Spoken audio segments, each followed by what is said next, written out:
أشرقت نفسي بنور من فؤادي حينما رد. ایک حدیث میں آتا ہے کہ ایک پتھر کے گرنے کی آواز آئی تو آپ صلی اللہ علیہ وآلہ وسلم نے فرمایا کہ یہ 70 سال پہلے لڑکایا گیا تھا۔ اس سے آپ سب اندازہ لگائیں کہ وہ کتنا زیادہ دور ہے، یعنی اس کی گہرائی کتنی زیادہ ہے کہ ایک پتھر کو نارملی ہم جب بھی پھینکتے ہیں تو وہ 1 سیکنڈ کے اندر یا حد زیادہ 2 سیکنڈ کے اندر وہ زمین پہ گر جاتا ہے، لیکن اس کی گہرائی اتنی زیادہ ہے کہ اس کو نیچے آنے میں اتنا ٹائم لگ گیا۔ متففین اس کے سب سے نیچے والے گڑھے میں ہوں گے۔ تو یہ تو تھے جہنم کے نام، اور قرآن کریم میں وعید ہوئے، لیکن اس کی کچھ صفات اور القاب بھی ہیں جو قرآن کریم میں آتی ہیں، یعنی وہ جو آخرت میں ہوں گی، اور اس کی کچھ صفات بھی ہوں گی۔ السموم یعنی زہریلی ہوا جو مساموں میں گھس جاتی ہے۔ بئس البصیر یعنی بدترین ٹھکانہ، لوٹنے کی جگہ۔ بئس القرار یعنی برا ٹھکانہ۔ بئس الورد المورود یعنی بری گرنے کی، وارد ہونے کی جگہ۔ دار البوار یعنی ہلاکت کا گھر۔ دار الفاسقین یعنی فاسقوں کا گھر۔ سدود دار وغیرہ وغیرہ۔ تو یہ سب جہنم کی صفات بیان کی گئی ہیں قرآن مجید میں۔ اب دیکھیں، قرآن پاک میں بار بار ذکر ہو رہا ہے کہ تم کیا جانو کہ یہ جہنم کی آگ کیا ہے، یعنی جیسے ہم کہتے ہیں کہ آپ کو اندازہ ہی نہیں ہے، آپ کچھ نہیں جانتے، آپ سمجھ نہیں سکتے۔ ہم ایک دوسرے سے نارمل کنورسیشن میں یہ کہتے رہتے ہیں باتیں، جب ہمیں کوئی بہت تکلیف کا سامنا کرنا پڑتا ہے یا کوئی خلش پیش آتی ہے یا کچھ بھی ہوتا ہے تو ہم دوسرے کو کہتے ہیں کہ تم نہیں سمجھ سکتے ہو، آپ نہیں سمجھ سکتے کہ مجھ پہ کیا گزر رہی ہے۔ بالکل اسی طرح قرآن پاک میں بار بار یہ بات دہرائی جا رہی ہے، لیکن ہم ان چیزوں کو سمجھتے نہیں ہیں۔ ابھی ہم کہتے ہیں کہ یہ ساری سچویشنز ہو رہی ہیں تو تمہیں آئیڈیا نہیں ہے، آپ نہیں سمجھ سکتے ہو۔ تو جب اللہ تعالیٰ کہہ رہے ہیں، خود کہہ رہے ہیں، تو پھر ہم کیوں نہیں سمجھتے ہیں؟ بالکل اسی طرح سورج اور چاند بھی اس میں ڈال دیے جائیں گے۔ اب آپ خود دیکھیں کہ چاند اور سورج کتنے بڑے ہوں گے۔ بے شک ہیں، سورج اور چاند بہت بڑے ہیں، زمین سے بڑے ہیں، اور وہی اس میں ڈال دیے جائیں گے۔ تو اس کی آپ خود گہرائی کا، اس کی چوڑائی کا اندازہ لگائیں کہ وہ کتنی بڑی ہوگی۔ جو فرشتہ مالک ہیں وہ کبھی مسکرائے نہیں۔ ہم تو پتہ نہیں کتنا پیچھے ہیں، ہم اپنے اندازے کے مطابق سوچ کر بھی، جتنا ہمیں علم ہے کہ جہنم ایسی ہوگی، وہ سوچ کر بھی ہم گناہوں میں مبتلا رہتے ہیں۔ الحمدللہ الحمدللہ، اللہ تعالیٰ کے فضل و کرم سے ہم یہ ساری چیزیں سنتے رہتے ہیں، پڑھتے رہتے ہیں، لیکن جو توجہ سے بیٹھ کر سننا ہوتا ہے، جو سمجھنا ہوتا ہے، اس کا ایک الگ ایفیکٹ ہوتا ہے۔ اور کبھی کبھی یہ باتیں ہمارے دماغ میں ایسے اتر جاتی ہیں کہ اس کو آپ اس طرح بھی کہہ سکتے ہیں کہ یہ ہماری روح میں اتر گئیں، جو ہمیں کبھی نہیں بھولتی ہیں۔ ہمارا جو اگلا پوائنٹ سمجھنے کا ہے وہ یہ کہ جہنم بنائی جا چکی ہے۔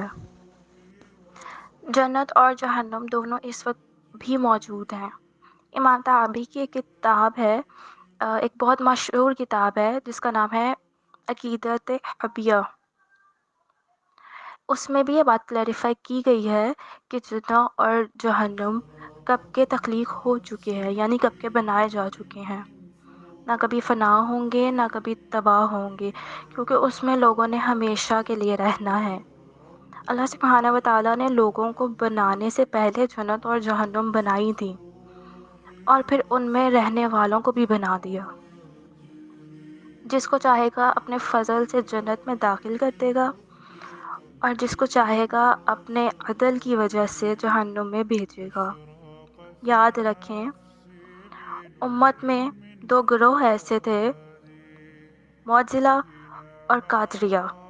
انہوں نے انکار کر دیا تھا اور کہا کہ اللہ نے ان دونوں کو قیامت کے دن پیدا کرنا ہے، یعنی جنت اور جہنم کو، یہ ابھی نہیں ہے، اور یہ قیامت کے دن بنائے گا۔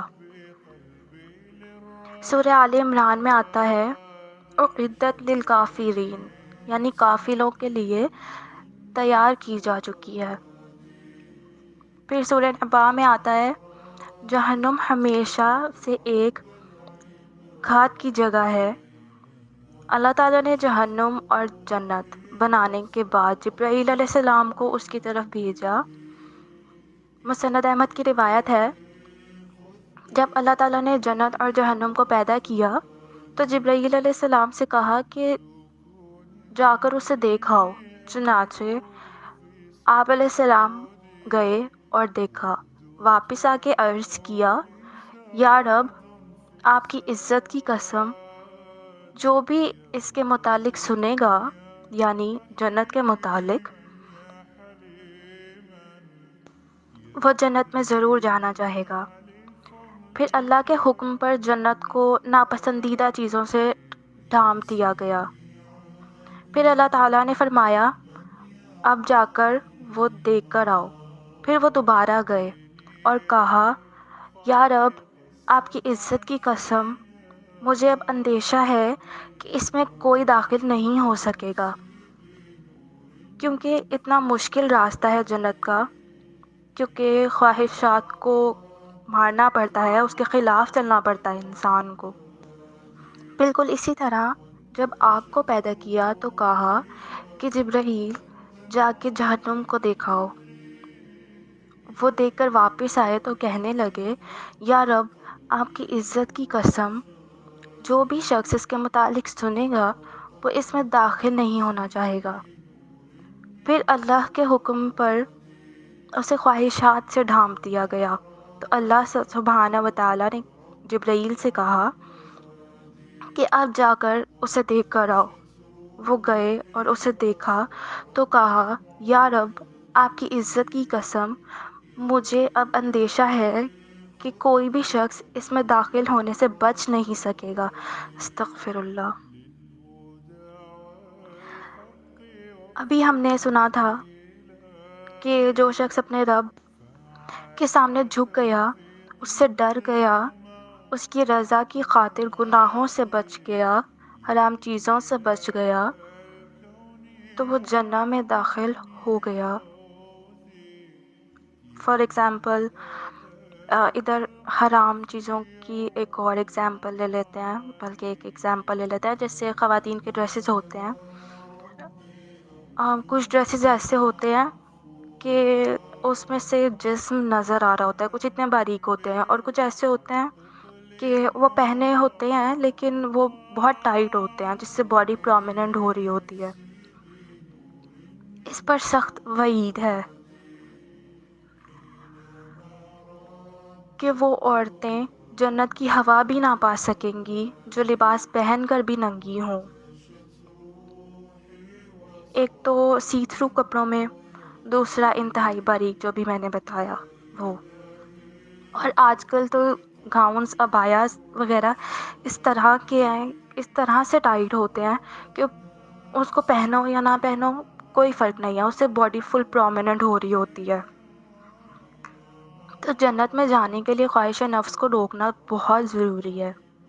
اسی لیے اللہ تعالیٰ نے جن چیزوں کو حرام قرار دیا ہے ان کو ذہن میں رکھنا بہت ضروری ہے۔ صرف خواہشات کے پیچھے چل کر زندگی بسر نہیں کی جا سکتی۔ بہرحال جہنم کو رسول اللہ صلی اللہ علیہ وآلہ وسلم نے بھی دیکھا تھا، ان کو دکھائی تھی اللہ تعالیٰ نے۔ حضرت عائشہ رضی اللہ تعالیٰ عنہ کہتی ہیں کہ رسول اللہ صلی اللہ علیہ وآلہ وسلم نے فرمایا، یقیناً میں اس مقام پر کھڑے ہر چیز کو دیکھا جس کا مجھ سے وعدہ کیا گیا تھا، حتیٰ کہ میں نے یہ بھی دیکھا کہ جنت کے انگوروں سے خوشہ توڑ کر کھانے کا ارادہ کر رہا ہوں۔ اسی طرح میں نے جہنم کو بھی دیکھا، اس کے شعلے ایک دوسرے کو توڑ رہے تھے۔ عبداللہ بن عباس کہتے ہیں کہ رسول اللہ صلی اللہ علیہ وآلہ وسلم نے فرمایا، مجھے نماز کی طرح جہنم دکھائی گئی۔ میں نے ایسا ہیبت ناک منظر دوبارہ کبھی نہیں دیکھا، یعنی وہ اس قدر اتنی خوفناک ہے کہ دوبارہ کبھی نہیں دیکھی۔ مرنے کے بعد مرنے والوں کو اس کا ٹھکانہ یعنی جنت یا جہنم دکھایا جاتا ہے۔